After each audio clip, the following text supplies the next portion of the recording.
Los barcos británicos de guerra saludaban la independencia desde el río. En 1823, George Canning, cerebro del Imperio Británico, estaba celebrando sus triunfos universales. El encargado de negocios de Francia tuvo que soportar la humillación de este brindis. Vuestra sea la gloria del triunfo, seguida por el desastre y la ruina. Nuestro sea el tráfico sin gloria de la industria y la prosperidad siempre creciente. La edad de la caballería ha pasado, y la ha sucedido una edad de economistas y calculadores. Londres vivía el principio de una larga fiesta. Napoleón había sido definitivamente derrotado algunos años atrás, y la era de la Pax Británica se abría sobre el mundo. En América Latina, la independencia había remachado a perpetuidad el poder de los dueños de la tierra y de los comerciantes enriquecidos, en los puertos, a costa de la anticipada ruina de los países nacientes. Las antiguas colonias españolas, y también Brasil, eran mercados ávidos para los tejidos ingleses y las libras esterlinas al tanto por ciento. Canning no se equivocaba al escribir, en 1824. La cosa está hecha, el clavo está puesto, Hispanoamérica es libre, y si nosotros no desgobernamos tristemente nuestros asuntos, es inglesa. La máquina de vapor, el telar mecánico y el perfeccionamiento de la máquina de tejer habían hecho madurar vertiginosamente la revolución industrial en Inglaterra. Se multiplicaban las fábricas y los bancos. Los motores de combustión interna habían modernizado la navegación y muchos grandes buques navegaban hacia los 4 puntos cardinales, universalizando la expansión industrial inglesa. La economía británica pagaba con tejidos de algodón los cueros del Río de la Plata, el guano y el nitrato de Perú, el cobre de Chile, el azúcar de Cuba, el café de Brasil. Las exportaciones industriales, los fletes, los seguros, los intereses de los préstamos y las utilidades de las inversiones alimentarían, a lo largo de todo el siglo XIX, la pujante prosperidad de Inglaterra. En realidad, antes de las guerras de independencia ya los ingleses controlaban buena parte del comercio legal entre España y sus colonias, y habían arrojado a las costas de América Latina un caudaloso y persistente flujo de mercaderías de contrabando. El tráfico de esclavos brindaba una pantalla eficaz para el comercio clandestino, aunque al fin y al cabo también las aduanas registraban, en toda América Latina, una abrumadora mayoría de productos que no provenían de España. El monopolio español no había existido, en los hechos, nunca. La colonia ya estaba perdida para la metrópoli mucho antes de 1810, y la revolución no representó más que un reconocimiento político de semejante estado de cosas.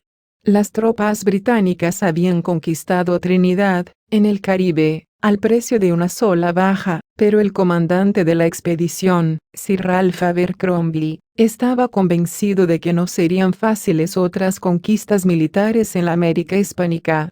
Poco después, fracasaron las invasiones inglesas en el Río de la Plata.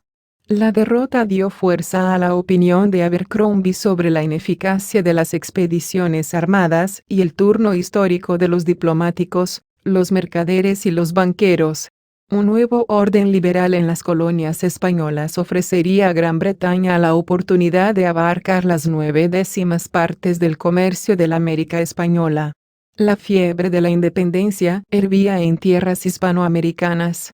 A partir de 1810 Londres aplicó una política zigzagueante y dúplice, cuyas fluctuaciones obedecieron a la necesidad de favorecer el comercio inglés, impedir que América Latina pudiera caer en manos norteamericanas o francesas y prevenir una posible infección de jacobinismo en los nuevos países que nacían a la libertad.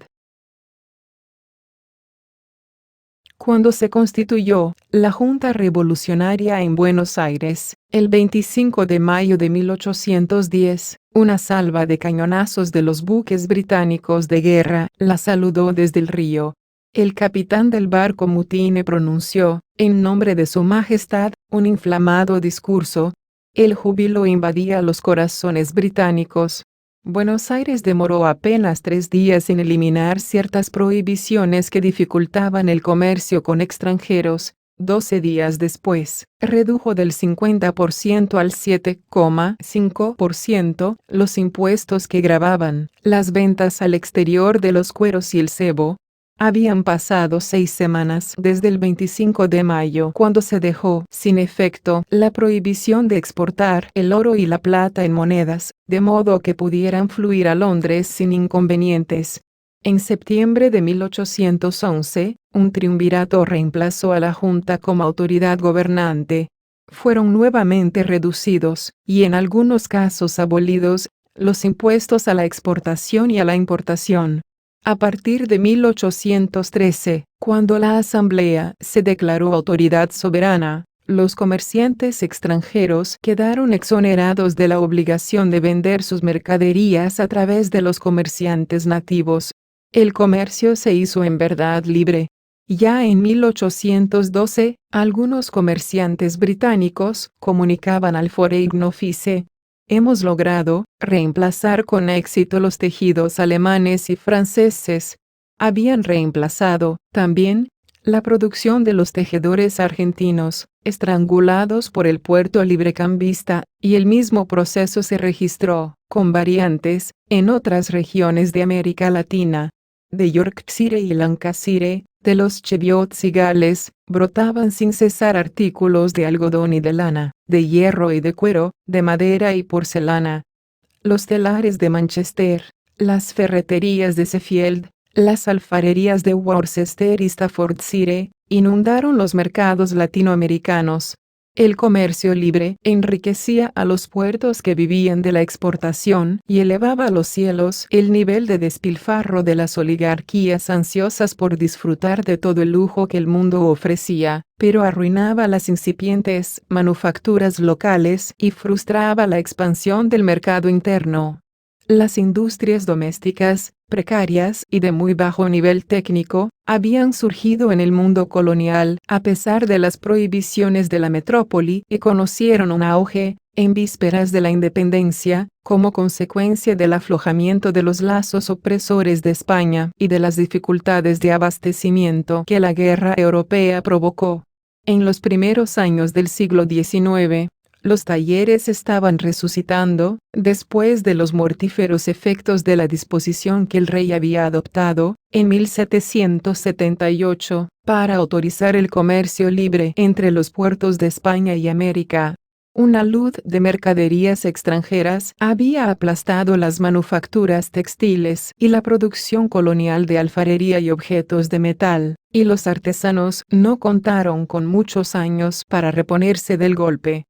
La independencia abrió del todo las puertas a la libre competencia de la industria ya desarrollada en Europa. Los vaivenes posteriores en las políticas aduaneras de los gobiernos de la independencia generarían sucesivas muertes y despertares de las manufacturas criollas, sin la posibilidad. Las dimensiones del infanticidio industrial. Cuando nacía el siglo XIX, Alexander von Humboldt calculó el valor de la producción manufacturera de México en unos 7 u 8 millones de pesos, de los que la mayor parte correspondía a los obrajes textiles. Los talleres especializados elaboraban paños, telas de algodón y lienzos. Más de 200 telares ocupaban, en Querétaro, a 1.500 obreros, y en Puebla trabajaban 1.200 tejedores de algodón. En Perú, los toscos productos de la colonia no alcanzaron nunca la perfección de los tejidos indígenas anteriores a la llegada de Pizarro, pero su importancia económica fue, en cambio, muy grande. La industria reposaba sobre el trabajo forzado de los indios, encarcelados en los talleres desde antes que aclarar el día hasta muy entrada la noche. La independencia aniquiló el precario desarrollo alcanzado. En Ayacucho, Cacamorza, Tarma, los obrajes eran de magnitud considerable. El pueblo entero de Pacaycasa, hoy muerto, formaba un solo y vasto establecimiento de telares con más de 1.000 obreros, dice Romero en su obra Paucarcolla, que abastecía de frazadas de lana. Una región muy vasta, está desapareciendo y actualmente no existe allí ni una sola fábrica. En Chile, una de las más apartadas posesiones españolas, el aislamiento favoreció el desarrollo de una actividad industrial incipiente desde los albores mismos de la vida colonial. Había hilanderías, tejedurías, curtiembres.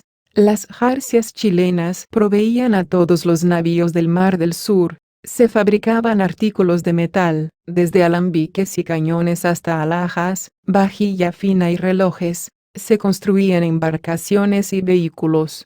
También en Brasil los obrajes textiles y metalúrgicos, que venían ensayando, desde el siglo XVIII, sus modestos primeros pasos, fueron arrasados por las importaciones extranjeras. Ambas actividades manufactureras habían conseguido prosperar en medida considerable, a pesar de los obstáculos impuestos por el pacto colonial con Lisboa, pero desde 1807, la monarquía portuguesa, establecida en Río de Janeiro, ya no era más que un juguete en manos británicas, y el poder de Londres tenía otra fuerza. Hasta la apertura de los puertos, las deficiencias del comercio portugués habían obrado como barrera protectora de una pequeña industria local, dice Cayo Prado Jr. Pobre industria artesana, es verdad, pero asimismo suficiente para satisfacer una parte del consumo interno. Esta pequeña industria no podrá sobrevivir a la libre competencia extranjera, aun en los más insignificantes productos. Bolivia era el centro textil más importante del virreinato rioplatense. En Cochabamba había, al filo del siglo, 80.000 personas dedicadas a la fabricación de lienzos de algodón, paños y manteles, según el testimonio del intendente Francisco de Viedma. En Oruro y La Paz también habían surgido obrajes que, junto con los de Cochabamba, brindaban mantas, ponchos y bayetas muy resistentes a la población, las tropas de línea del ejército y las guarniciones de frontera.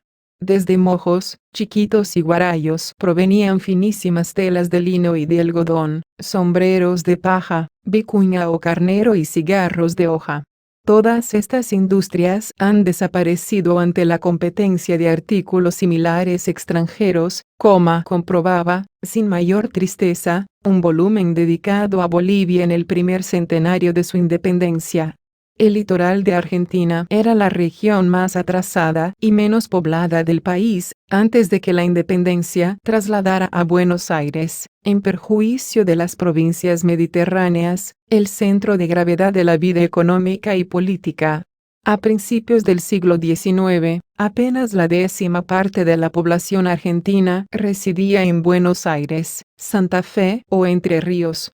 Con ritmo lento y por medios rudimentarios se había desarrollado una industria nativa en las regiones del centro y el norte, mientras que en el litoral no existía, según decía en 1795 el procurador Larramendi, ningún arte ni manufactura. En Tucumán y Santiago del Estero, que actualmente son pozos de subdesarrollo, florecían los talleres textiles, que fabricaban ponchos de 3 clases distintas, y se producían en otros talleres excelentes carretas y cigarros y cigarrillos, cueros y suelas. De Catamarca nacían lienzos de todo tipo, paños finos, bayetillas de algodón negro para que usaran los clérigos. Córdoba fabricaba ponchos, 20.000 frazadas y 40.000 varas de bayeta por año, zapatos y artículos de cuero, cinchas y vergas, tapetados y cordobanes. Las curtiembres y talabarterías más importantes estaban en Corrientes. Eran famosos los finos sillones de Salta. Mendoza producía entre 2 y 3 millones de litros de vino por año, en nada inferiores a los de Andalucía, y San Juan destilaba 350.000 litros anuales de aguardiente. Mendoza y San Juan formaban la garganta del comercio entre el Atlántico y el Pacífico en América del Sur. Los agentes comerciales de Manchester, Glasgow y Liverpool recorrieron Argentina y copiaron los modelos de los ponchos santiagueños y cordobeses y de los artículos de cuero de Corrientes, además de los estribos de palo dados vuelta al uso del país. Los ponchos argentinos valían 7 pesos, los de Yorkshire, 3. La industria textil más desarrollada del mundo triunfaba al galope sobre las tejedurías nativas, y otro tanto ocurría en la producción de botas, espuelas, rejas, frenos y hasta clavos. La miseria asoló las provincias interiores argentinas, que pronto alzaron lanzas contra la dictadura del puerto de Buenos Aires. Los principales mercaderes, Escalada, Belgrano, Pueyrredón, Vieites, Las Heras, Cerviño, habían tomado el poder arrebatado a España, y el comercio les brindaba la posibilidad de comprar sedas y cuchillos ingleses, paños finos de Loviers, encajes de Flandes, sables suizos, ginebra holandesa, jamones de Westfalia y habanos de Hamburgo. A cambio, la Argentina exportaba cueros, cebo, huesos, carne salada, y los ganaderos de la provincia de Buenos Aires extendían sus mercados gracias al comercio libre. El cónsul inglés en El Plata, Woodbine Paris, describía en 1837 a un recio gaucho de las Pampas: tómense todas las piezas de su ropa, examínese todo lo que lo rodea, y exceptuando lo que sea de cuero, ¿qué cosa habrá que no sea inglesa? Si su mujer tiene una pollera, hay 10 posibilidades contra una que sea manufactura de Manchester. La caldera o olla en que cocina, la taza de loza ordinaria en la que come, su cuchillo, sus espuelas, el freno, el poncho que lo cubre, todos son efectos llevados de Inglaterra. Argentina recibía de Inglaterra hasta las piedras de las veredas.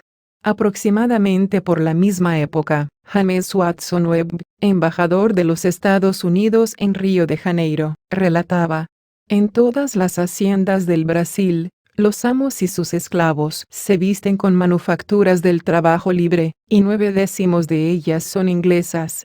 Inglaterra suministra todo el capital necesario para las mejoras internas de Brasil y fabrica todos los utensilios de uso corriente, desde la azada para arriba, y casi todos los artículos de lujo o de uso práctico, desde el alfiler hasta el vestido más caro. La cerámica inglesa, los artículos ingleses de vidrio, hierro y madera son tan corrientes como los paños de lana y los tejidos de algodón. Gran Bretaña suministra a Brasil sus barcos de vapor y de vela, le hace el empedrado y le arregla las calles, ilumina con gas las ciudades, le construye las vías férreas, le explora las minas, es su banquero, le levanta las líneas telegráficas, le transporta el correo, le construye los muebles, motores, vagones. La euforia de la libre importación enloquecía a los mercaderes de los puertos. En aquellos años, Brasil recibía también ataúdes, ya forrados y listos para el alojamiento de los difuntos, sillas de montar, candelabros de cristal, cacerolas y patines para hielo, de uso más bien improbable en las ardientes costas del trópico. También billeteras, aunque no existía en Brasil el papel moneda, y una cantidad inexplicable de instrumentos de matemáticas. El Tratado de Comercio y Navegación firmado en 1810 gravaba la importación de los productos ingleses con una tarifa menor que la que se aplicaba a los productos portugueses, y su texto había sido tan atropelladamente traducido del idioma inglés que la palabra poliqui, por ejemplo, pasó a significar, en portugués, policía, en lugar de política.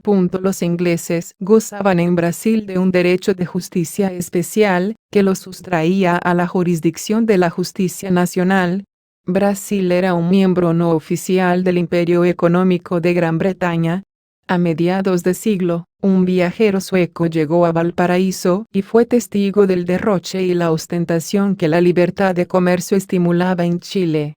La única forma de elevarse es someterse, escribió, a los dictámenes de las revistas de modas de París, a la levita negra y a todos los accesorios que corresponden. La señora se compra un elegante sombrero, que la hace sentirse consumadamente parisiense, mientras el marido se coloca un tieso y alto corbatón y se siente en el pináculo de la cultura europea.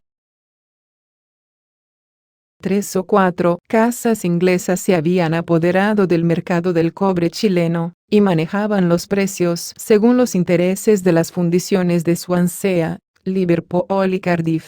El cónsul general de Inglaterra informaba a su gobierno, en 1838, acerca del prodigioso incremento de las ventas de cobre, que se exportaba principalmente, si no por completo, en barcos británicos o por cuenta de británicos. Los comerciantes ingleses monopolizaban el comercio en Santiago y Valparaíso, y Chile era el segundo mercado latinoamericano, en orden de importancia, para los productos británicos. Los grandes puertos de América Latina, escalas de tránsito de las riquezas extraídas del suelo y del subsuelo con destino a los lejanos centros de poder, se consolidaban como instrumentos de conquista y dominación contra los países a los que pertenecían, y eran los vertederos por donde se dilapidaba la renta nacional. Los puertos y las capitales querían parecerse a París o a Londres, y a la retaguardia tenían el deseo. Proteccionismo y libre cambio en América Latina. El breve vuelo de Lucas Alamán. La expansión de los mercados latinoamericanos aceleraba la acumulación de capitales en los viveros de la industria británica. Hacía ya tiempo que el Atlántico se había convertido en el eje del comercio mundial, y los ingleses habían sabido aprovechar la ubicación de su isla, llena de puertos, a medio camino del Báltico y del Mediterráneo, y apuntando a las costas de América. Inglaterra organizaba un sistema universal y se convertía en la prodigiosa fábrica abastecedora del planeta. Del mundo entero provenían las materias primas y sobre el mundo entero se derramaban las mercancías elaboradas. El imperio contaba con el puerto más grande y el más poderoso aparato financiero de su tiempo. Tenía el más alto nivel de especialización comercial, disponía del monopolio mundial de los seguros y los fletes, y dominaba el mercado internacional del oro. Friedrich List, padre de la Unión Aduanera Alemana, había advertido que el libre comercio era el principal producto de exportación de Gran Bretaña. Nada enfurecía a los ingleses tanto como el proteccionismo aduanero, y a veces lo hacían saber en un lenguaje de sangre y fuego, como en la guerra del opio contra China. Pero la libre competencia en los mercados se convirtió en una verdad revelada para Inglaterra, solo a partir del momento en que estuvo segura de que era la más fuerte, y después de haber desarrollado su propia industria textil al abrigo de la legislación proteccionista más severa de Europa. En los difíciles comienzos, cuando todavía la industria británica corría con desventaja, el ciudadano inglés, al que se sorprendía exportando lana cruda, sin elaborar, era condenado a perder la mano derecha, y si reincidía, lo ahorcaban. Estaba prohibido enterrar un cadáver sin que antes el párroco del lugar certificara que el sudario provenía de una fábrica nacional. Todos los fenómenos destructores suscitados por la libre concurrencia en el interior de un país, advirtió Marx, se reproducen en proporciones más gigantescas en el mercado mundial.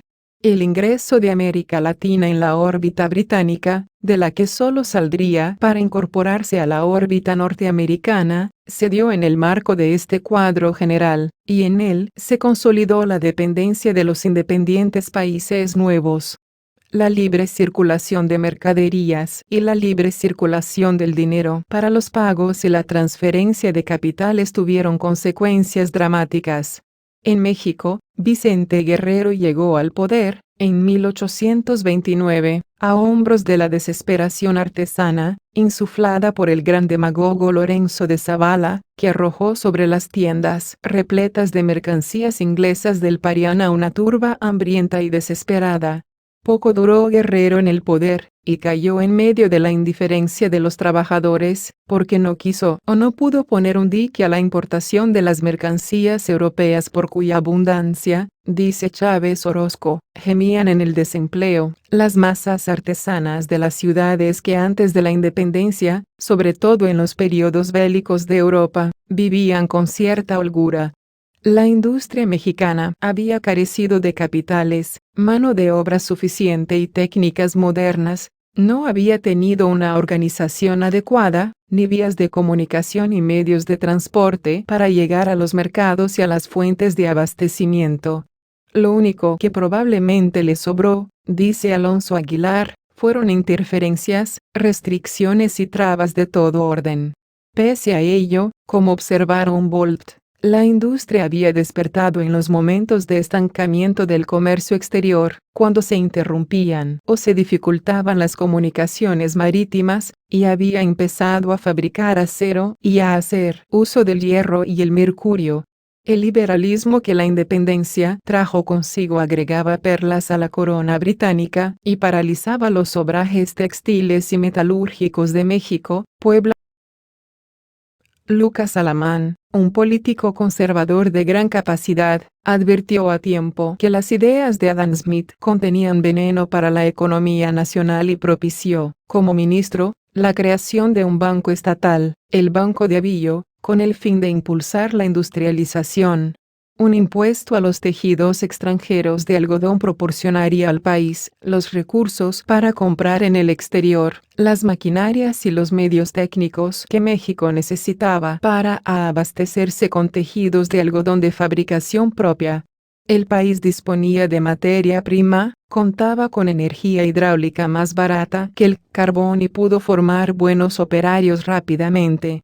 El banco nació en 1830, y poco después llegaron, desde las mejores fábricas europeas, las maquinarias más modernas para hilar y tejer algodón.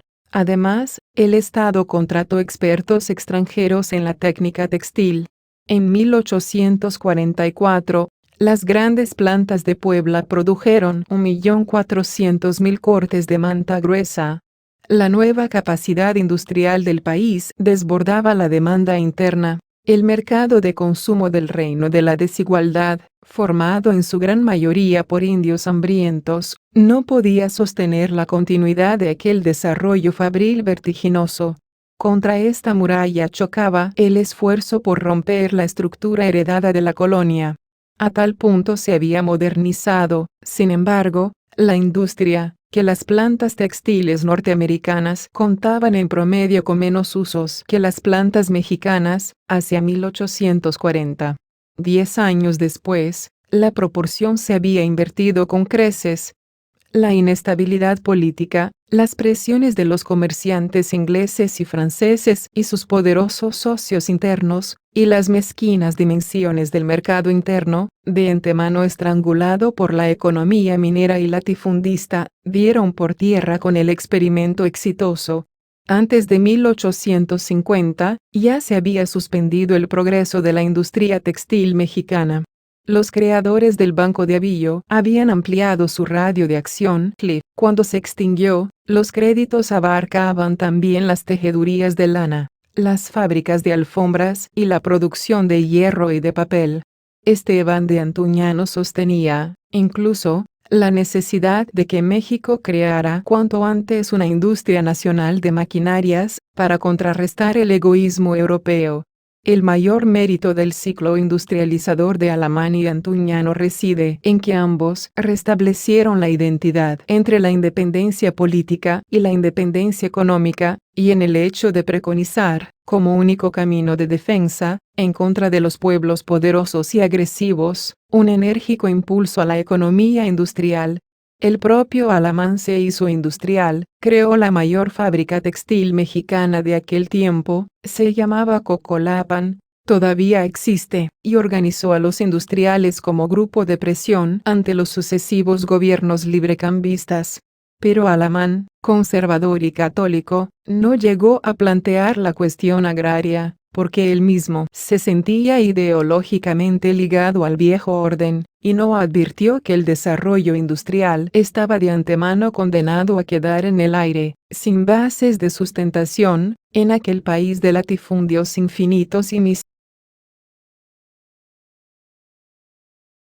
las lanzas montoneras y el odio que sobrevivió a Juan Manuel de Rosas. Proteccionismo contra librecambio, el país contra el puerto. Esta fue la pugna que ardió en el trasfondo de las guerras civiles argentinas durante el siglo pasado. Buenos Aires, que en el siglo XIII no había sido más que una gran aldea de 400 casas, se apoderó de la nación entera a partir de la Revolución de Mayo y la Independencia. Era el puerto único, y por sus orcas caudinas debían pasar todos los productos que entraban y salían del país. Las deformaciones que la hegemonía porteña impuso a la nación se advierten claramente en nuestros días. La capital abarca, con sus suburbios, más de la tercera parte de la población argentina total, y ejerce sobre las provincias diversas formas de proxenetismo. En aquella época, detentaba el monopolio de la renta aduanera, de los bancos y de la emisión de moneda, y prosperaba vertiginosamente a costa de las provincias interiores. La casi totalidad de los ingresos de Buenos Aires provenía de la aduana nacional, que el puerto usurpaba en provecho propio, y más de la mitad se destinaba a los gastos de guerra contra las provincias, que de este modo pagaban para ser aniquiladas. Desde la Sala de Comercio de Buenos Aires, fundada en 1810, los ingleses tendían sus telescopios para vigilar el tránsito de los buques, y abastecían a los porteños con paños finos, flores artificiales, encajes, paraguas, botones y chocolates, mientras la inundación de los ponchos y los estribos de fabricación inglesa hacía sus estragos país adentro. Para medir la importancia que el mercado mundial atribuía por entonces a los cueros rioplatenses, es preciso trasladarse a una época en la que los plásticos y los revestimientos sintéticos no existían ni siquiera como sospecha en la cabeza de los químicos. Ningún escenario más propicio que la fértil llanura del litoral para la producción ganadera en gran escala. En 1816, se descubrió un nuevo sistema que permitía conservar indefinidamente los cueros por medio de un tratamiento de arsénico. Prosperaban y se multiplicaban, además, los saladeros de carne. Brasil, las Antillas y África abrían sus mercados a la importación de tasajo, y a medida que la carne salada, cortada en lonjas secas, iba ganando consumidores extranjeros, los consumidores argentinos notaban el cambio. Se crearan impuestos al consumo interno de carne, a la par que se desgravaban las exportaciones. En pocos años, el precio de los novillos se multiplicó por 3 y las estancias valorizaron sus suelos. Los gauchos estaban acostumbrados a cazar libremente novillos a cielo abierto, en la pampa sin alambrados, para comer el lomo y tirar el resto, con la sola obligación de entregar el cuero al dueño del campo. Las cosas cambiaron. La reorganización de la producción implicaba el sometimiento del gaucho nómada a una nueva dependencia servil. Un decreto de 1815 estableció que todo hombre de campo que no tuviera propiedades sería reputado sirviente, con la obligación de llevar papeleta avisada por su patrón cada 3 meses.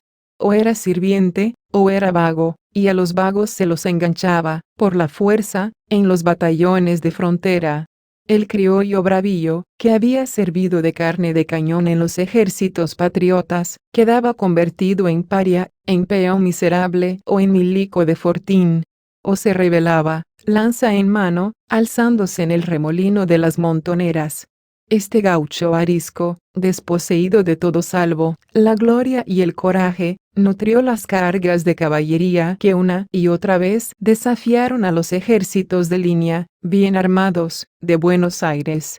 La aparición de la estancia capitalista, en la pampa húmeda del litoral, ponía a todo el país al servicio de las exportaciones de cuero y carne, y marchaba de la mano con la dictadura del puerto librecambista de Buenos Aires. El uruguayo José Artigas había sido, hasta la derrota y el exilio, el más lúcido de los caudillos que encabezaron el combate de las masas criollas contra los comerciantes y los terratenientes atados al mercado mundial, pero muchos años después todavía Felipe Varela fue capaz de desatar una gran rebelión en el norte argentino porque, como decía su proclama, ser provinciano es ser mendigo sin patria, sin libertad, sin derechos. Su sublevación encontró eco resonante en todo el interior mediterráneo. Fue el último montonero, Murió, tuberculoso y en la miseria, en 1870. El defensor de la Unión Americana, proyecto de resurrección de la patria grande despedazada, es todavía un bandolero, como lo era Artigas hasta no hace mucho, para la historia argentina que se enseña en las escuelas.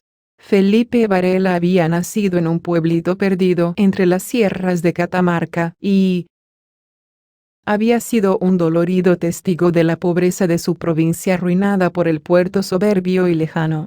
A fines de 1824, cuando Varela tenía 3 años de edad, Catamarca no pudo pagar los gastos de los delegados que envió al Congreso Constituyente que se reunió en Buenos Aires, y en la misma situación estaban Misiones, Santiago del Estero y otras provincias. El diputado catamarqueño Manuel Antonio Acevedo denunciaba el cambio ominoso que la competencia de los productos extranjeros había provocado. Catamarca ha mirado hace algún tiempo, y mira hoy, sin poderlo remediar, a su agricultura, con productos inferiores a sus expensas, a su industria, sin un consumo capaz de alentar a los que la fomentan y ejercen, y a su comercio casi en el último abandono. El representante de la provincia de Corrientes, brigadier general Pedro Ferré, resumía así, en 1830, las consecuencias posibles del proteccionismo que él propugnaba. Sí, sin duda, un corto número de hombres de fortuna padecerán, porque se privarán de tomar en su mesa vinos y licores exquisitos. Las clases menos acomodadas no hallarán mucha diferencia entre los vinos y licores que actualmente beben, sino en el precio, y disminuirán el consumo, lo que no creo sea muy perjudicial. No se pondrán nuestros paisanos ponchos ingleses, no llevarán bolas y lazos hechos en Inglaterra, no vestiremos ropa hecha en extranjería, y demás renglones que podemos proporcionar, pero, en cambio, empezará a ser menos desgraciada la condición de pueblos enteros de argentinos, y no nos perseguirá la idea de la espantosa miseria a que hoy son condenados, dando un paso importante hacia la reconstrucción de la unidad nacional desgarrada por la guerra. El gobierno de Juan Manuel de Rosas dictó en 1835 una ley de aduanas de signo acentuadamente proteccionista. La ley prohibía la importación de manufacturas de hierro y hojalata, aperos de caballo, ponchos, ceñidores, fajas de lana o algodón, jergones, productos de granja, ruedas de carruajes, velas de cebo y peines, y grababa con fuertes derechos la introducción de coches, zapatos, cordones, ropas, monturas, frutas secas y bebidas alcohólicas. No se cobraba impuesto a la carne transportada en barcos de bandera argentina, y se impulsaba la talabartería nacional y el cultivo del tabaco. Los efectos se hicieron notar sin demora. Hasta la batalla de Caseros, que derribó a Rosas en 1852, navegaban por los ríos, las goletas y los barcos construidos en los astilleros de Corrientes y Santa Fe. Había en Buenos Aires más de 100 fábricas prósperas y todos los viajeros coincidían en señalar la excelencia de los tejidos y zapatos elaborados en Córdoba y Tucumán, los cigarrillos y las artesanías de Salta, los vinos y aguardientes de Mendoza y San Juan.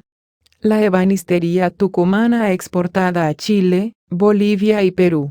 10 años después de la aprobación de la ley, los buques de guerra de Inglaterra y Francia rompieron a cañonazos las cadenas extendidas a través del Paraná, para abrir la navegación de los ríos interiores argentinos que Rosas mantenía cerrados a cal y canto. A la invasión sucedió el bloqueo. 10 memoriales de los centros industriales de Yorkshire, Liverpool, Manchester, Leeds, Halifax y Bradford, suscritos por 1.500 banqueros, comerciantes e industriales, habían urgido al gobierno inglés a tomar medidas contra las restricciones impuestas al comercio en el Plata. El bloqueo puso de manifiesto, pese a los progresos alumbrados por la ley de aduanas, las limitaciones de la industria nacional, que no estaba capacitada para satisfacer la demanda interna. En realidad, desde 1841 el proteccionismo venía languideciendo, en lugar de acentuarse. Rosas expresaba como nadie los intereses de los estancieros saladeristas de la provincia de Buenos Aires, y no existía, ni nació, una burguesía industrial capaz de impulsar el desarrollo de un capitalismo nacional auténtico y pujante. La Gran Estancia ocupaba el centro de la vida económica del país, y ninguna política industrial podía emprenderse con independencia y vigor sin abatir la omnipotencia del latifundio exportador. Rosas permaneció siempre, en el fondo, fiel a su clase. El hombre más de a caballo de toda la provincia, guitarrero y bailarín, gran domador, que se orientaba en las noches de tormenta y sin estrellas, masticando unas hebras de pasto para identificar el rumbo. Era un gran estanciero productor de carne seca y cueros, y los terratenientes lo habían convertido en su jefe. La leyenda negra que luego se urdió para difamarlo no puede ocultar el carácter nacional y popular de muchas de sus medidas de gobierno, pero la contradicción de clases explica la ausencia de una política industrial dinámica y sostenida, más allá de la cirugía aduanera en el gobierno del caudillo. Esa ausencia no puede atribuirse a la inestabilidad y las penurias implícitas en las guerras nacionales y el bloqueo extranjero, porque al fin y al cabo, había sido en medio del torbellino de una revolución acosada como José Artigas había articulado, 20 años antes, sus normas industrialistas e integradoras con una reforma agraria en profundidad. Vivian Trías ha comparado, en un libro fecundo, el proteccionismo de Rosas con el ciclo de medidas que Artigas irradió desde la banda oriental, entre 1813 y 1815, para conquistar la verdadera independencia del área del virreinato rioplatense. Rosas no prohibió a los mercaderes extranjeros ejercer el comercio en el mercado interno, ni devolvió al país las rentas de la aduana que Buenos Aires continuó usurpando, ni terminó con la dictadura del puerto único. En cambio, la nacionalización del comercio interior y la quiebra del monopolio portuario y aduanero de Buenos Aires habían sido capítulos fundamentales, como la cuestión agraria, de la política artiguista. Artigas había querido la libre navegación de los ríos interiores, pero Rosas nunca abrió a las provincias esta llave de acceso al comercio de ultramar. Rosas también permaneció fiel, en el fondo, a su provincia privilegiada. Pese a todas estas limitaciones, el nacionalismo y el populismo del gaucho de ojos azules continúan generando odio en las clases dominantes argentinas. Rosas sigue siendo reo de lesa patria, de acuerdo con una ley de 1857 todavía vigente, y el país se niega todavía a abrir una sepultura nacional para sus huesos enterrados en Europa. Su imagen oficial es la imagen de un asesino. Superada la herejía de Rosas, la oligarquía se reencontró con su destino.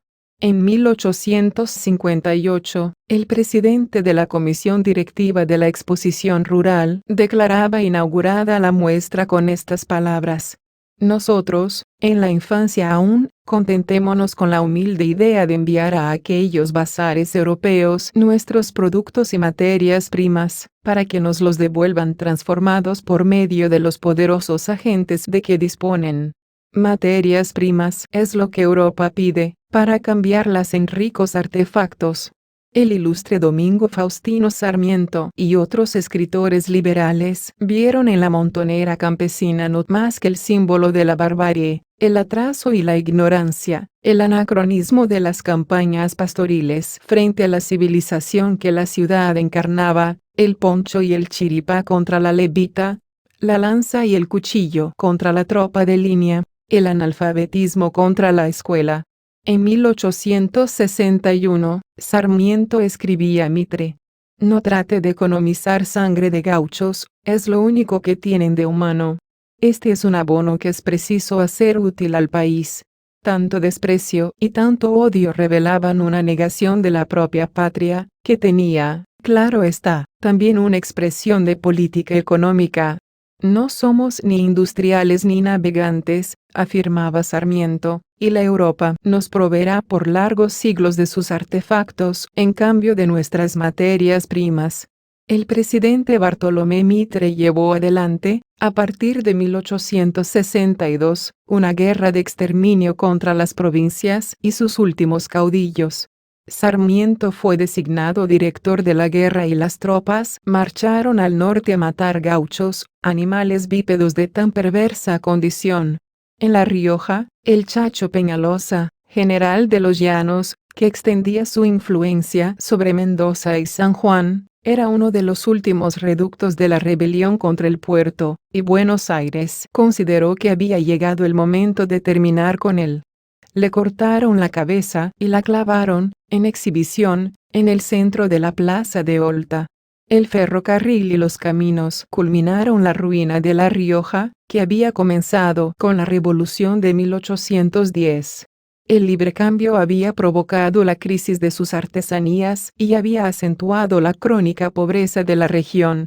En el siglo XX, los campesinos riojanos huyen de sus aldeas en las montañas o en los llanos, y bajan hacia Buenos Aires a ofrecer sus brazos. Solo llegan, como los campesinos humildes de otras provincias, hasta las puertas de la ciudad. En los suburbios encuentran sitio junto a otros 700.000 habitantes de las villas miserias, y se las arreglan, mal que bien, con las migas que les arroja el banquete de la gran capital. ¿Nota usted cambios en los que se han ido y vuelven de visita?, preguntaron los sociólogos a los 150 sobrevivientes de una aldea riojana, hace pocos años. Con envidia advertían, los que se habían.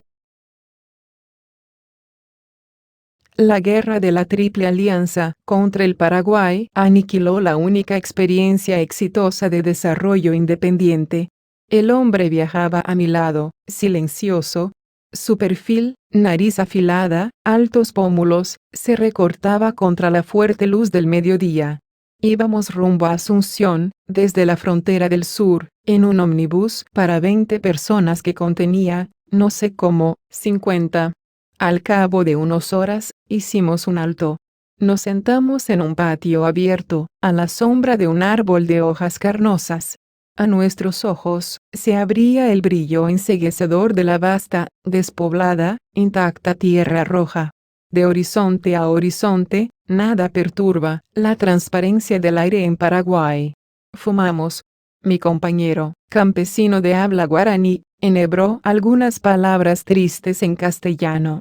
Los paraguayos somos pobres y pocos, me dijo. Me explicó que había bajado a Encarnación a buscar trabajo, pero no había encontrado. Apenas se había podido reunir unos pesos para el pasaje de vuelta.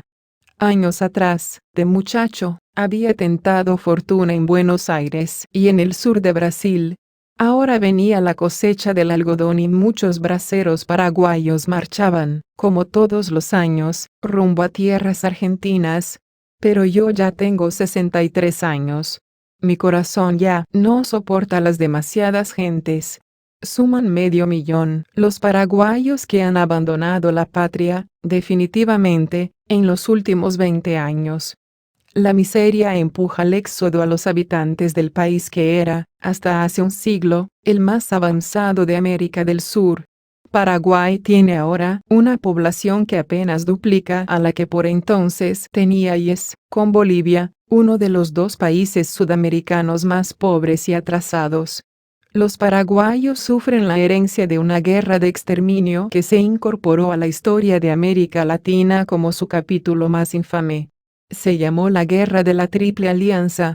Brasil, Argentina y Uruguay tuvieron a su cargo el genocidio. No dejaron piedra sobre piedra ni habitantes varones entre los escombros. Aunque Inglaterra no participó directamente en la horrorosa hazaña, fueron sus mercaderes, sus banqueros y sus industriales quienes resultaron beneficiados con el crimen de Paraguay. La invasión fue financiada, de principio a fin, por el Banco de Londres, la Casa Baring Brothers y la Banca Rothschild, en empréstitos con intereses leoninos que hipotecaron la suerte de los países vencedores.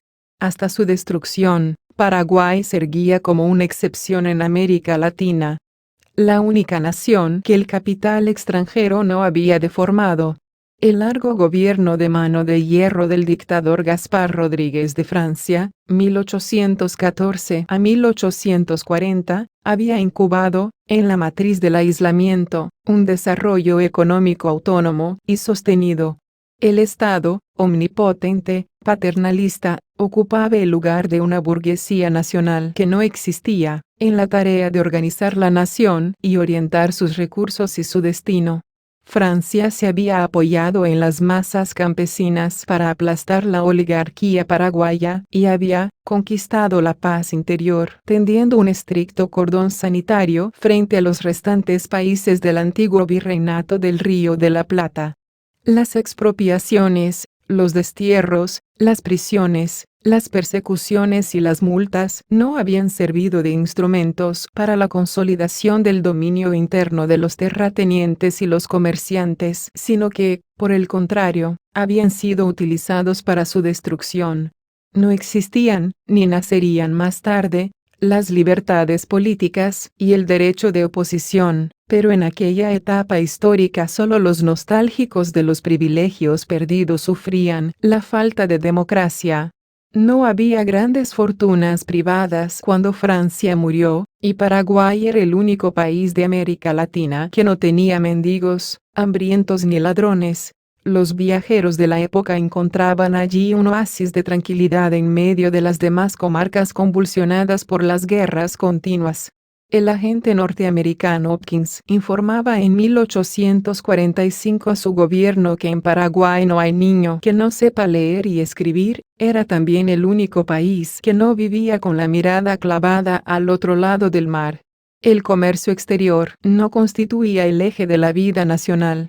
La doctrina liberal, expresión ideológica de la articulación mundial de los mercados, carecía de respuestas para los desafíos que Paraguay, obligado a crecer hacia adentro por su aislamiento mediterráneo, se estaba planteando desde principios de siglo. El exterminio de la oligarquía hizo posible la concentración de los resortes económicos fundamentales en manos del Estado, para llevar adelante esta política autárquica de desarrollo dentro de fronteras.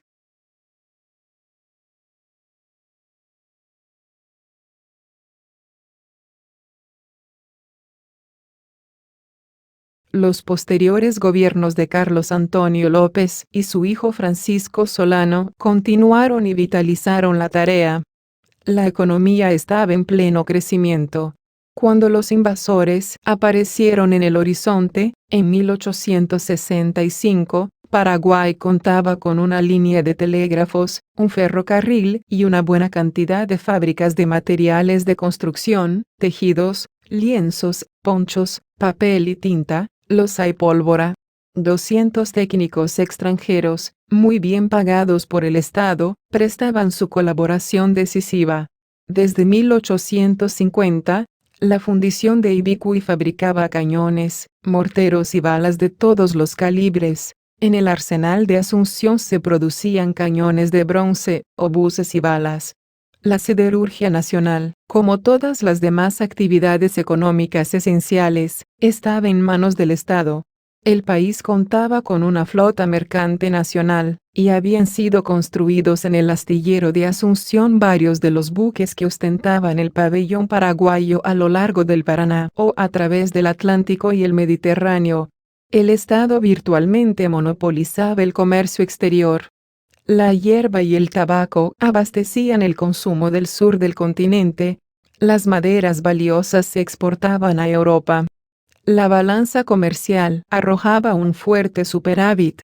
Paraguay tenía una moneda fuerte y estable, y disponía de suficiente riqueza para realizar enormes inversiones públicas sin recurrir al capital extranjero.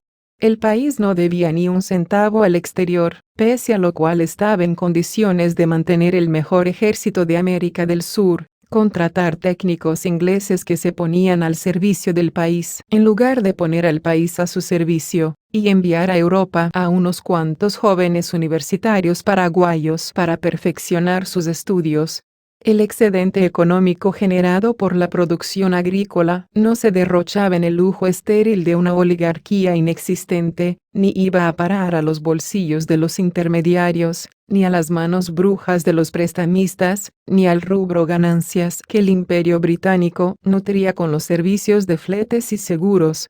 La esponja imperialista no absorbía la riqueza que el país producía. El 98% del territorio paraguayo era de propiedad pública. El Estado cedía a los campesinos la explotación de las parcelas a cambio de la obligación de poblarlas y cultivarlas en forma permanente y sin el derecho de venderlas. Había, además, 64 estancias de la patria, haciendas que el Estado administraba directamente. Las obras de riego, represas y canales, y los nuevos puentes y caminos contribuían en grado importante a la elevación de la productividad agrícola. Se rescató la tradición indígena de las 2 cosechas anuales, que había sido abandonada por los conquistadores. El aliento vivo de las tradiciones jesuitas facilitaba, sin duda, todo este proceso creador. El Estado paraguayo practicaba un celoso proteccionismo, muy reforzado en 1864, sobre la industria nacional y el mercado interno. Los ríos interiores no estaban abiertos a las naves británicas que bombardeaban con manufacturas de Manchester y de Liverpool a todo el resto de América Latina. El comercio inglés no disimulaba su inquietud, no solo porque resultaba invulnerable aquel último foco de resistencia nacional en el corazón del continente, sino también, y sobre todo, por la fuerza de ejemplo que la experiencia paraguaya irradiaba peligrosamente hacia los vecinos. El país más progresista de América Latina construía su futuro sin inversiones extranjeras, sin empréstitos de la banca inglesa y sin las bendiciones del comercio libre.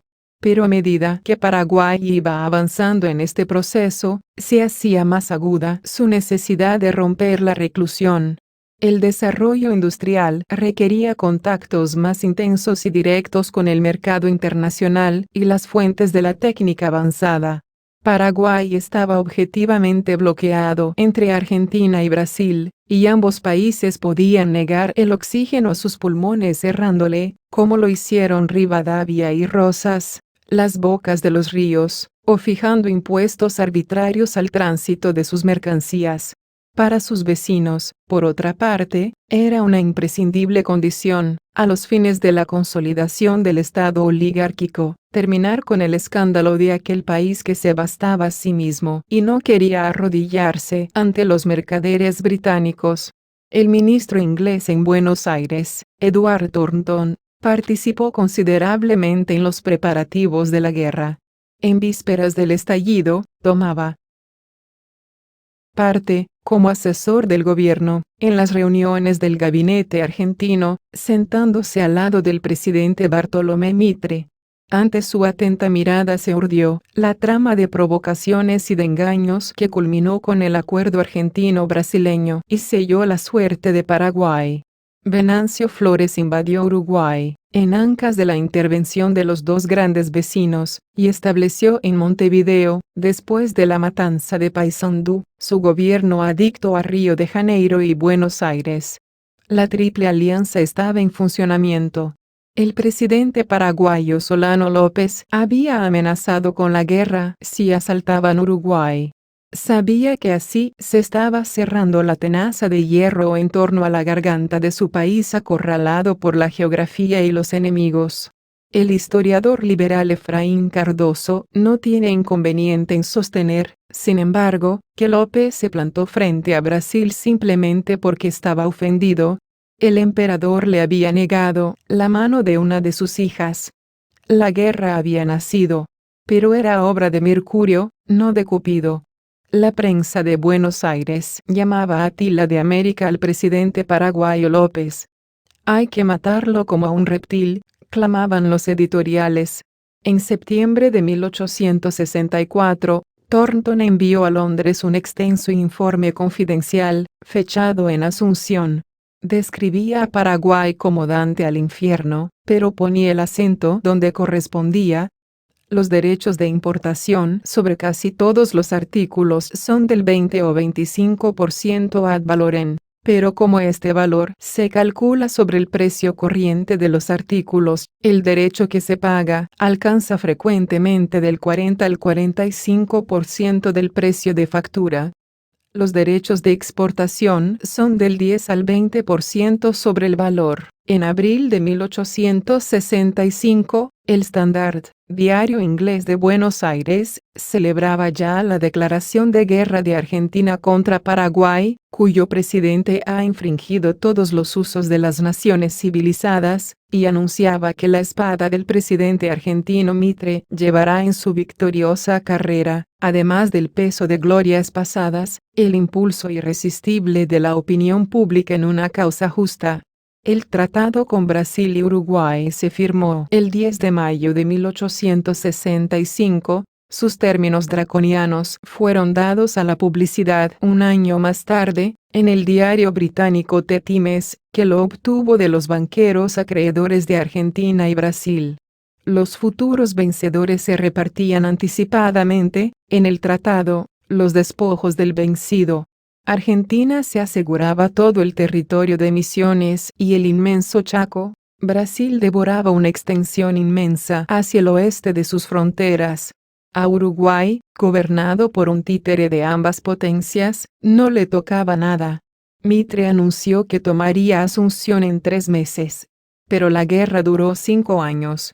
Fue una carnicería, ejecutada todo a lo largo de los fortines que defendían, tramo a tramo, el río Paraguay. El oprobioso tirano Francisco Solano López encarnó heroicamente la voluntad nacional de sobrevivir. El pueblo paraguayo, que no sufría la guerra desde hacía medio siglo, se inmoló a su lado. Hombres, mujeres, niños y viejos. Todos se batieron como leones. Los prisioneros heridos se arrancaban las vendas para que no los obligaran a pelear contra sus hermanos. En 1870, López, a la cabeza de un ejército de espectros, ancianos y niños que se ponían barbas postizas para impresionar desde lejos, se internó en la selva. Las tropas invasoras asaltaron los escombros de Asunción con el cuchillo entre los dientes. Cuando finalmente el presidente paraguayo fue asesinado a bala y a lanza en la espesura del Cerro Corá, alcanzó a decir: «Muero con mi patria», y era verdad. Paraguay moría con él. Antes, López había hecho fusilar a su hermano y a un obispo, que con él marchaban en aquella caravana de la muerte. Los invasores venían. Paraguay tenía, al comienzo de la guerra, poco menos población que Argentina. Solo 250.000 paraguayos, menos de la sexta parte, sobrevivían en 1870. Era el triunfo de la civilización. Los vencedores, arruinados por el altísimo costo del crimen, quedaban en manos de los banqueros ingleses que habían financiado la aventura. El imperio esclavista de Pedro II, cuyas tropas se nutrían de esclavos y presos, ganó, no obstante, territorios, más de 60.000 kilómetros cuadrados, y también mano de obra, porque muchos prisioneros paraguayos marcharon a trabajar en los cafetales paulistas con la marca de hierro de la esclavitud. La Argentina del presidente Mitre, que había aplastado a sus propios caudillos federales, se quedó con 94.000 kilómetros cuadrados de tierra paraguaya y otros frutos del botín, según el propio Mitre había anunciado cuando escribió: «Los prisioneros y demás artículos de guerra nos los dividiremos en la forma convenida». Uruguay, donde ya los herederos de Artigas habían sido muertos o derrotados y la oligarquía mandaba, participó de la guerra como socio menor y sin recompensas. Algunos de los soldados uruguayos enviados a la campaña del Paraguay habían subido a los buques con las manos atadas. Los 3 países sufrieron una bancarrota financiera que agudizó su dependencia frente a Inglaterra. La matanza de Paraguay lo signó para siempre. Brasil había cumplido con la función que el Imperio Británico le había adjudicado desde los tiempos en que los ingleses trasladaron el trono portugués a Río de Janeiro. A principios del siglo XIX, habían sido claras las instrucciones de Canning al embajador, Lord Strangford, hacer del Brasil un emporio para las manufacturas británicas destinadas al consumo de toda la América del Sur. Poco antes de lanzarse a la guerra, el presidente de Argentina había inaugurado una nueva línea de ferrocarriles británicos en su país, y había pronunciado un inflamado discurso. ¿Cuál es la fuerza que impulsa este progreso? Señores, es el capital inglés. Del Paraguay derrotado, no solo desapareció la población, también las tarifas aduaneras, los hornos de fundición, los ríos clausurados al libre comercio, la independencia económica, vastas zonas de su territorio. Los vencedores implantaron, dentro de las fronteras reducidas por el despojo, el librecambio y el latifundio. Todo fue saqueado y todo fue vendido. Las tierras y los bosques, las minas, los yerbales, los edificios de las escuelas. Sucesivos gobiernos títeres serían instalados, en Asunción, por las fuerzas extranjeras de ocupación. No bien terminó la guerra, sobre las ruinas todavía humeantes de Paraguay cayó el primer empréstito extranjero de su historia. Era británico, por supuesto. Su valor nominal alcanzaba el 1.000.000 de libras esterlinas, pero a Paraguay llegó bastante menos de la mitad. En los años siguientes, las refinanciaciones elevaron la deuda a más de 3 millones. La guerra del opio había terminado, en 1842, cuando se firmó en Nankín el Tratado de Libre Comercio que aseguró a los comerciantes británicos el derecho de introducir libremente la droga en el territorio chino. También la libertad de comercio fue garantizada por Paraguay después de la derrota. Se abandonaron los cultivos de algodón, y Manchester arruinó. El Partido Colorado, que hoy gobierna a Paraguay, especula alegremente con la memoria de los héroes, pero ostenta al pie de su acta de fundación la firma de 22 traidores al mariscal Solano López, legionarios al servicio de las tropas brasileñas de ocupación. El dictador Alfredo Stroessner, que ha convertido al Paraguay en un gran campo de concentración desde hace 15 años, hizo su especialización militar en Brasil, y los generales brasileños lo devolvieron a su país con altas calificaciones y encendidos elogios. Es digno de gran futuro. Durante su reinado, Stroessner desplazó a los intereses anglo-argentinos dominantes en Paraguay durante las últimas décadas, en beneficio de Brasil y sus dueños norteamericanos. Desde 1870, Brasil y Argentina, que liberaron a Paraguay para comérselo a dos bocas, se alternan en el usufructo de los despojos del país derrotado, pero sufren, a su vez, el imperialismo de la gran potencia de turno. Paraguay padece, al mismo tiempo, el imperialismo y el subimperialismo. Antes el Imperio Británico constituía el eslabón mayor de la cadena de las dependencias sucesivas. Actualmente, los Estados Unidos, que no ignoran la importancia geopolítica de este país enclavado en el centro de América del Sur, mantienen en suelo paraguayo asesores innumerables que adiestran y orientan a las Fuerzas Armadas, cocinan los planes económicos, reestructuran la universidad a su antojo, inventan un nuevo esquema político democrático para el país y retribuyen con préstamos onerosos los buenos servicios del régimen. 306. Pero Paraguay es también colonia de colonias.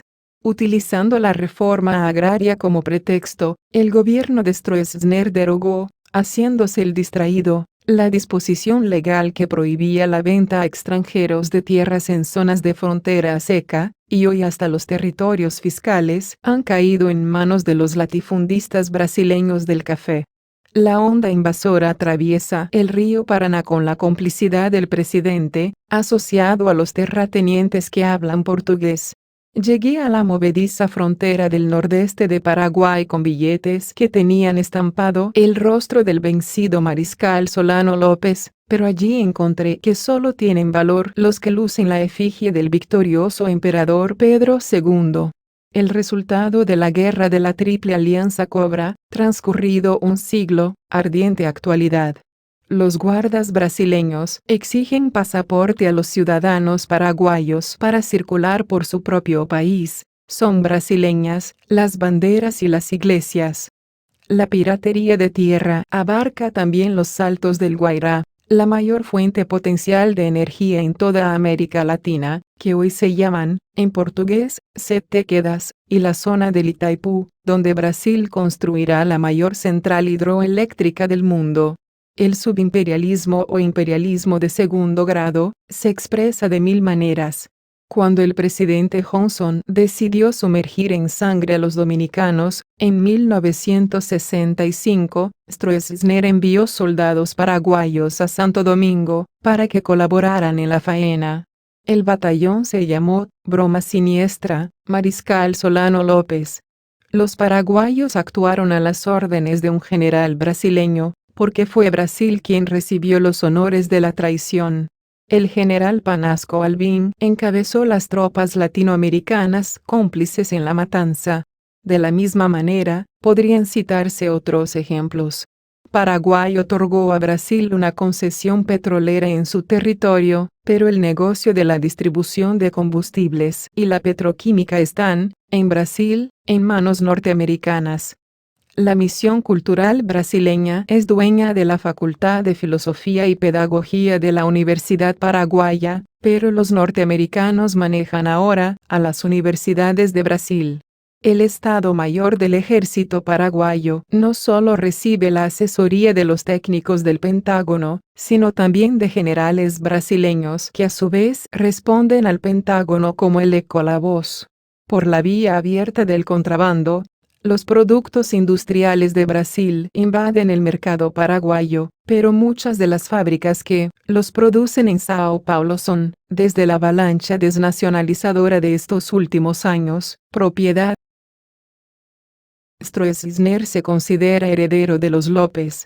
El Paraguay de hace un siglo puede ser impunemente cotejado con el Paraguay de ahora, emporio del contrabando en la Cuenca del Plata y reino de la corrupción institucionalizada.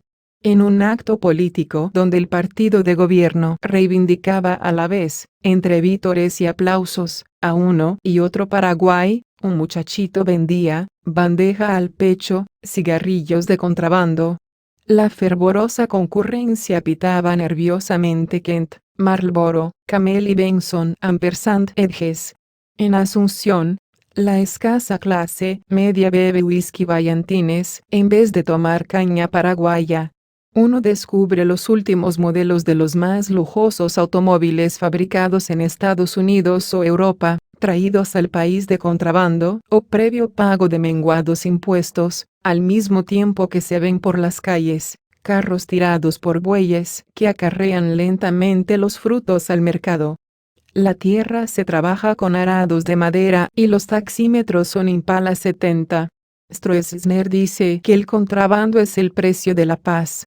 Los generales se llenan los bolsillos y no conspiran. La industria, por supuesto, agoniza antes de crecer. El Estado ni siquiera cumple con el decreto que manda preferir los productos de las fábricas nacionales en las adquisiciones públicas. Los únicos triunfos que el gobierno exhibe, orgulloso, en la materia, son las plantas de Coca-Cola, Cruz y Pepsi-Cola, instaladas desde fines de 1966 como contribución norteamericana al progreso del pueblo paraguayo. El Estado manifiesta que solo intervendrá directamente en la creación de empresas cuando el sector privado no demuestre interés, y el Banco Central comunica al Fondo Monetario Internacional que ha decidido implantar un régimen de mercado libre de cambios y abolir las restricciones al comercio y a las transacciones en divisas. Un folleto editado por el Ministerio de Industria y Comercio advierte a los inversores que el país otorga concesiones especiales para el capital extranjero. Se exime a las empresas extranjeras del pago de impuestos y de derechos aduaneros, para crear un clima propicio para las inversiones. Un año después de instalarse en Asunción, el National City Bank de Nueva York recupera íntegramente el capital invertido. La banca extranjera, dueña del ahorro interno, proporciona a Paraguay créditos externos que acentúan su deformación económica e hipotecan aún más su soberanía. En el campo, el 1,5% de los propietarios dispone del 90% de las tierras explotadas, y se cultiva menos del 2% de la superficie total del país. El plan oficial de colonización en el Triángulo de Caguazú ofrece a los campesinos hambrientos más tumbas que prosperidades. La Triple Alianza sigue siendo todo un éxito. Los hornos de la fundición de Ibicuí, donde se forjaron los cañones que defendieron a la patria invadida, se erguían en un paraje que ahora se llama Mina, que en guaraní significa fue mina. Allí, entre pantanos y mosquitos, junto a los restos de un muro derruido, yace todavía la base de la chimenea que los invasores volaron, hace un siglo, con dinamita, y pueden verse los pedazos de hierro podrido de las instalaciones deshechas. Viven, en la zona, unos pocos campesinos en harapos, que ni siquiera saben cuál fue la guerra que destruyó todo eso. Sin embargo, ellos dicen que en ciertas noches se escuchan, allí, voces de máquinas y truenos de martillos, estampidos de cañones y alaridos de soldados. Los empréstitos y los ferrocarriles en la deformación económica de América Latina. El vizconde Chateaubriand, ministro de Asuntos Extranjeros de Francia bajo el reinado de Luis XVIII, escribía con despecho y, presumiblemente, con buena base de información. En el momento de la emancipación, las colonias españolas se volvieron una especie de colonias inglesas. Citaba algunos números.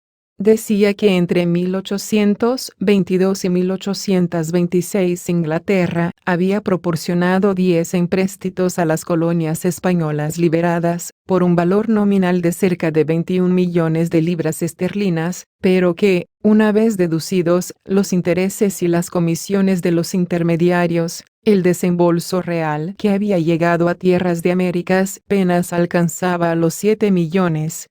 Al mismo tiempo, se habían creado en Londres más de 40 sociedades anónimas para explotar los recursos naturales, minas, agricultura, de América Latina y para instalar empresas de servicios públicos. Los bancos brotaban como hongos en suelo británico. En un solo año, 1836, se fundaron 48.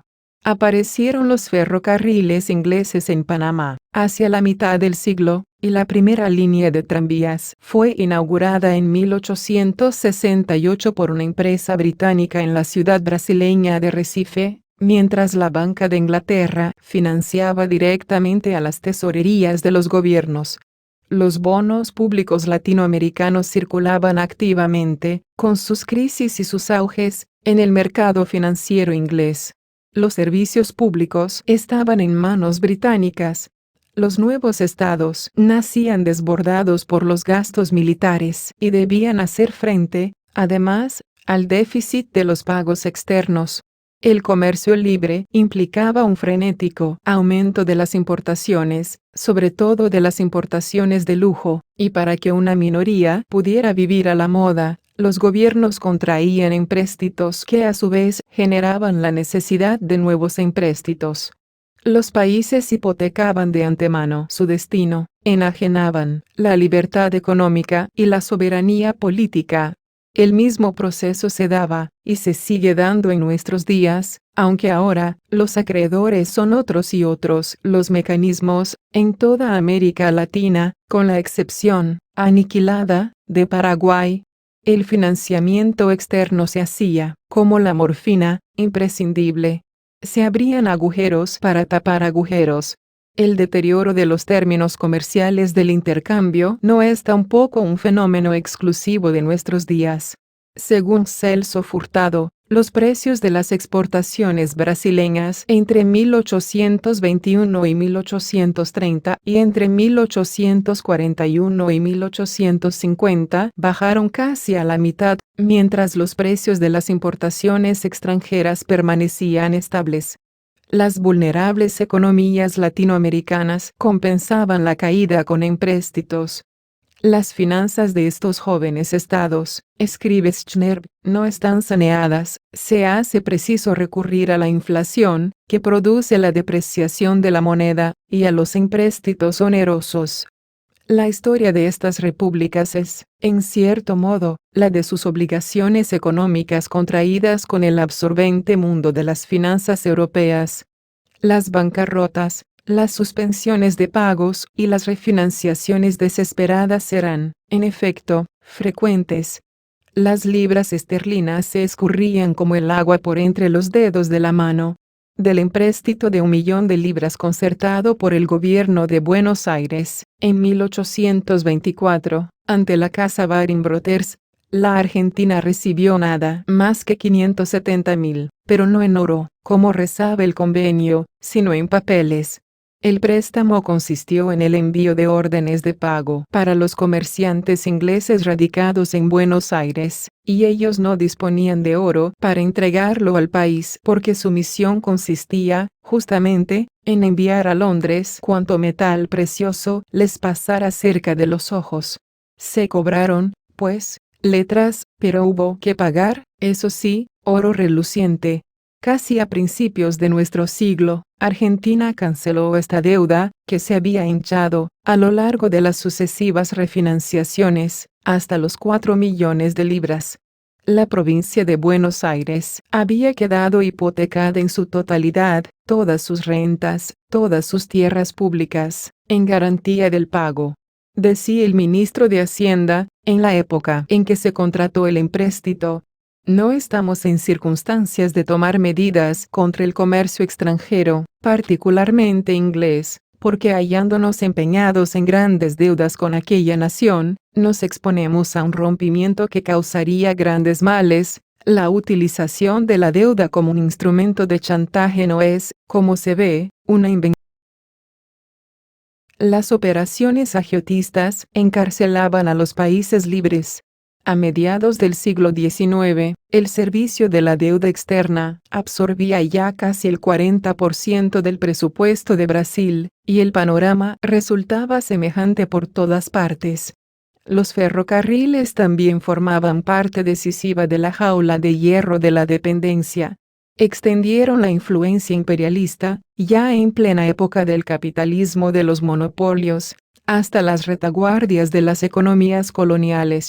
Muchos de los empréstitos se destinaban a financiar ferrocarriles para facilitar el embarque al exterior de los minerales y los alimentos.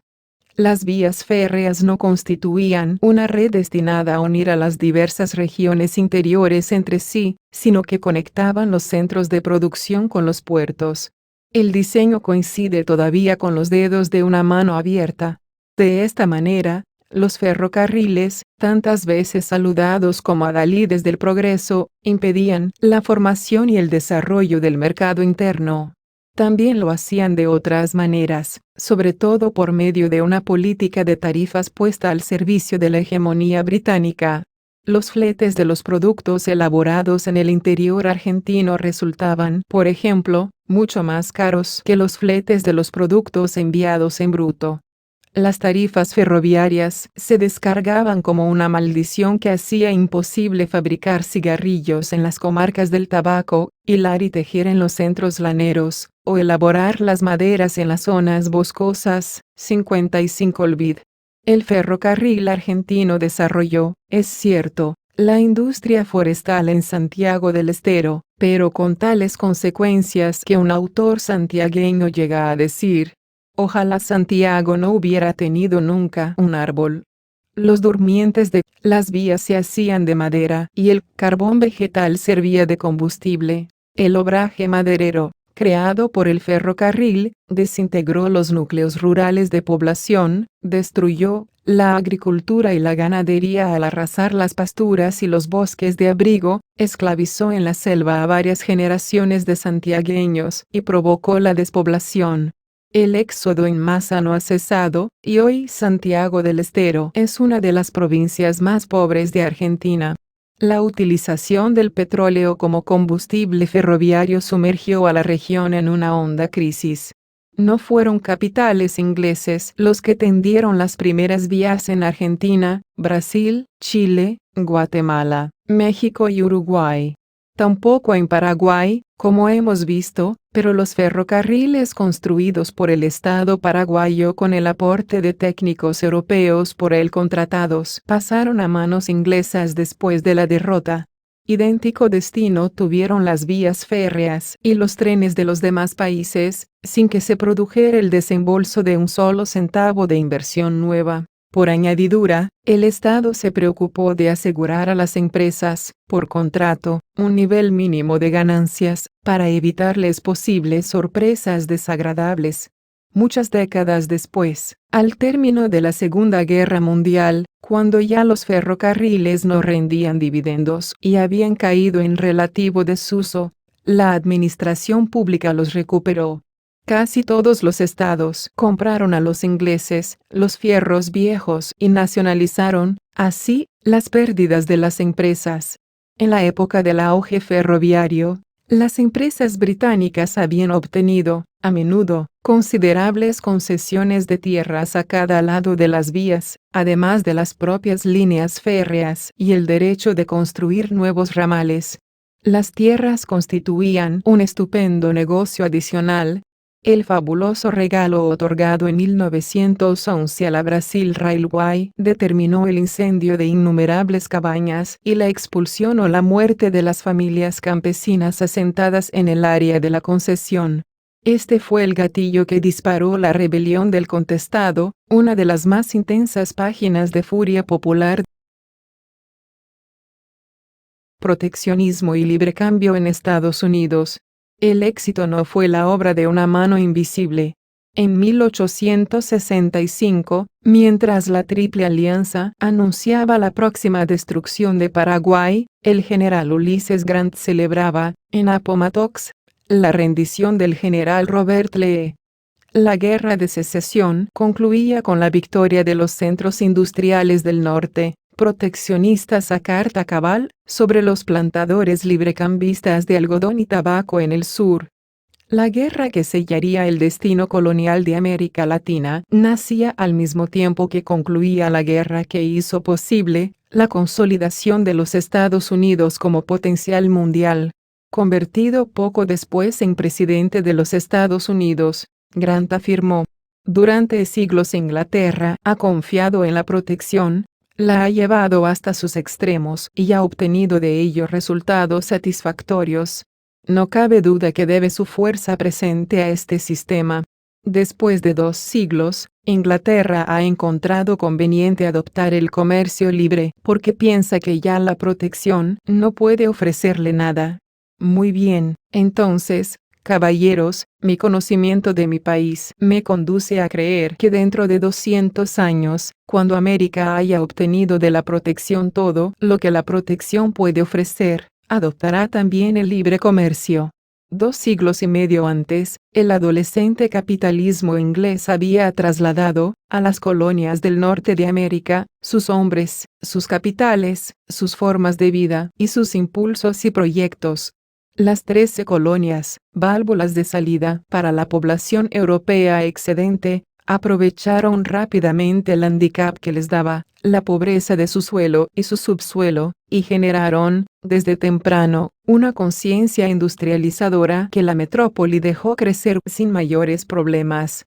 En 1631, los recién llegados colonos de Boston echaron al mar una balandra de 30 toneladas, Blessing of the Bay, construida por ellos, y desde entonces la industria naviera cobró un asombroso impulso.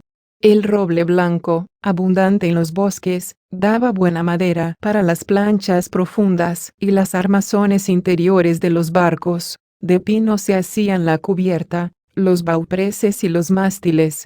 Massachusetts otorgaba subvenciones a la producción del cáñamo para los cordeles y las sogas y también estimulaba la fabricación local de las lonas y los velámenes. Al norte y al sur de Boston, los prósperos astilleros cubrieron las costas. Los gobiernos de las colonias otorgaban subvenciones y premios a las manufacturas de todo tipo. Se promovía, con incentivos, el cultivo del lino y la producción de lana, materias primas para los tejidos de hilo crudo que, si bien no resultaban demasiado elegantes, eran resistentes y eran nacionales. Para explotar los yacimientos de hierro de Lynn, surgió el primer horno de fundición en 1643. Al poco tiempo, ya Massachusetts abastecía de hierro a toda la región. Como los estímulos a la producción textil no parecían suficientes, esta colonia optó por la coacción.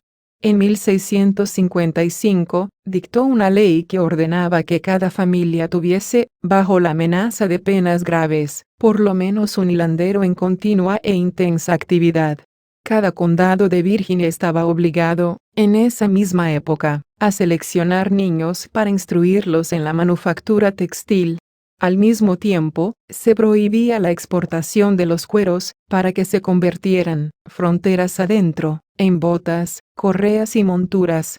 Las desventajas con que tiene que luchar la industria colonial proceden de cualquier parte menos de la política colonial inglesa.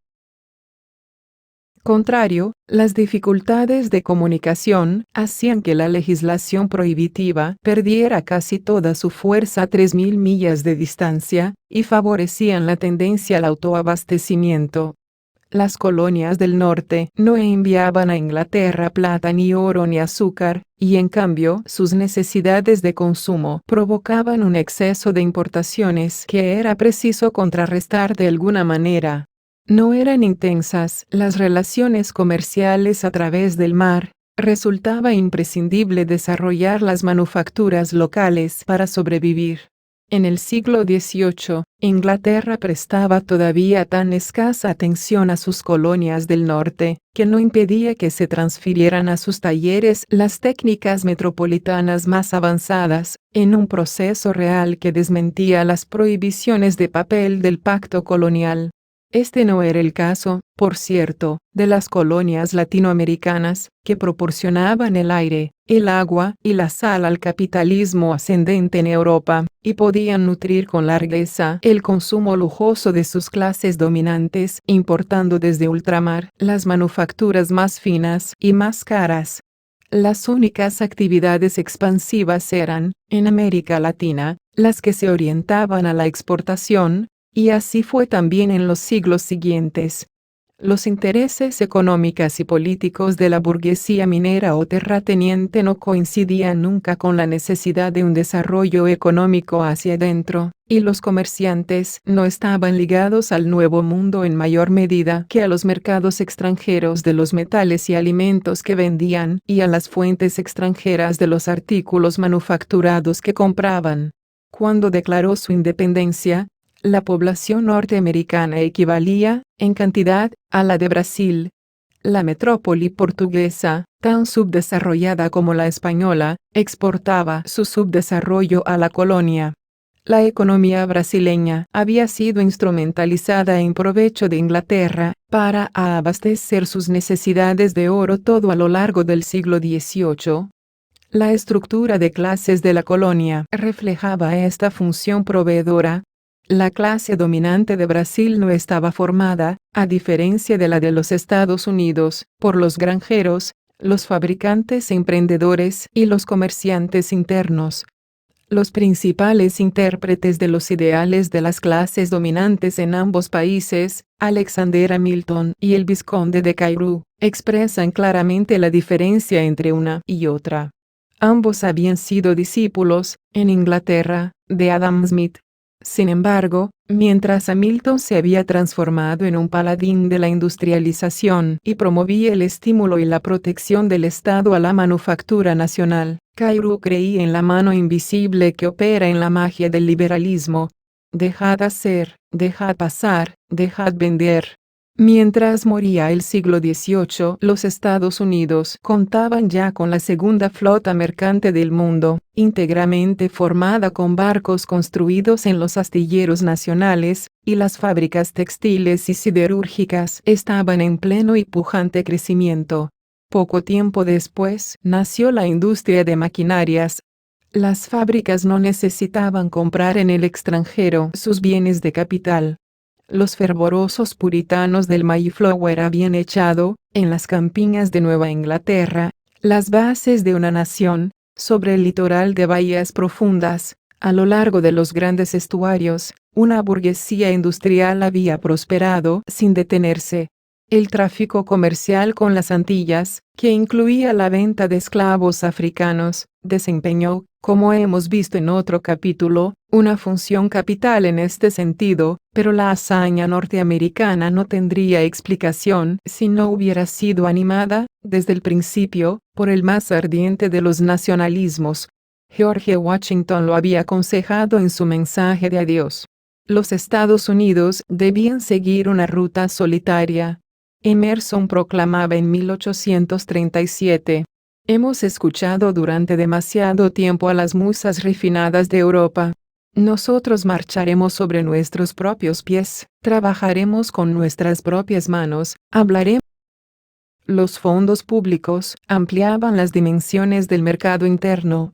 El Estado tendía caminos y vías férreas, construía puentes y canales. A mediados de siglo, el Estado de Pensilvania participaba en la gestión de más de 150 empresas de economía mixta, además de administrar los $100 millones invertidos en las empresas públicas.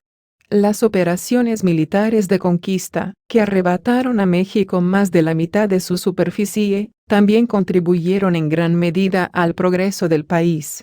El Estado no participaba del desarrollo solamente a través de las inversiones de capital y los gastos militares orientados a la expansión. En el norte, había empezado a aplicar, además, un celoso proteccionismo aduanero. Los terratenientes del sur eran, al contrario, librecambistas. La producción de algodón se duplicaba cada 10 años, y si bien proporcionaba grandes ingresos comerciales a la nación entera y alimentaba a los telares modernos de Massachusetts, dependía sobre todo de los mercados europeos. La aristocracia sureña estaba vinculada en primer término al mercado mundial, al estilo latinoamericano. Del trabajo de sus esclavos provenía el 80% del algodón que usaban las hilanderías europeas. Cuando el norte sumó la abolición de la esclavitud al proteccionismo industrial, la contradicción hizo eclosión en la guerra. El norte y el sur enfrentaban dos mundos en verdad opuestos, dos tiempos históricos diferentes, dos antagónicas concepciones del destino nacional. El siglo XX ganó a esta guerra el siglo XIX. Que todo hombre libre cante, el viejo rey algodón está muerto y enterrado, clamaba un poeta del ejército victorioso. A partir de la derrota del general adquirieron un valor sagrado los aranceles aduaneros, que se habían elevado durante el conflicto como un medio para conseguir recursos y quedaron en pie para proteger a la industria vencedora. En 1890, el Congreso votó la llamada tarifa McKinley, ultraproteccionista, y la ley Dingley elevó nuevamente los derechos de aduana en 1897. Poco después, los países desarrollados de Europa se vieron a su vez obligados a tender barreras aduaneras ante la irrupción de las manufacturas norteamericanas peligrosamente competitivas. La palabra trust había sido pronunciada por primera vez en 1882. El petróleo, el acero, los alimentos, los ferrocarriles y el tabaco estaban en manos de los monopolios, que avanzaban con botas de 7 leguas.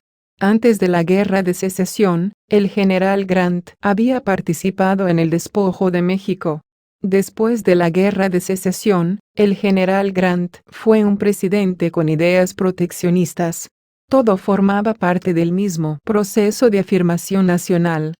La industria del norte conducía la historia y, ya dueña del poder político, cuidaba desde el Estado la buena salud de sus intereses dominantes. La frontera agrícola volaba hacia el oeste y hacia el sur, a costa de los indios y los mexicanos, pero a su paso no iba extendiendo latifundios, sino que sembraba de pequeños propietarios los nuevos espacios abiertos.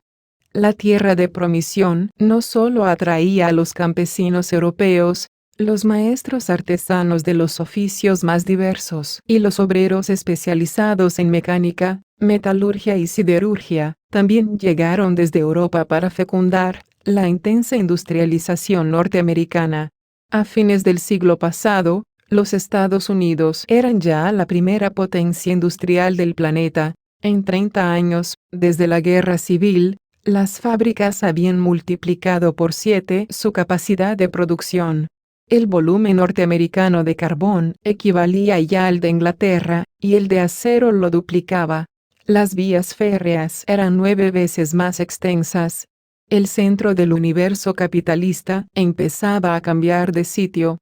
Como Inglaterra, Estados Unidos también exportará, a partir de la Segunda Guerra Mundial, la doctrina del libre cambio, el comercio libre y la libre competencia, pero para el consumo ajeno. El Fondo Monetario Internacional y el Banco Mundial nacerán juntos para negar a los países subdesarrollados el derecho de proteger sus industrias nacionales, y para desalentar en ellos la acción del Estado. Se atribuirán propiedades curativas infalibles a la iniciativa privada.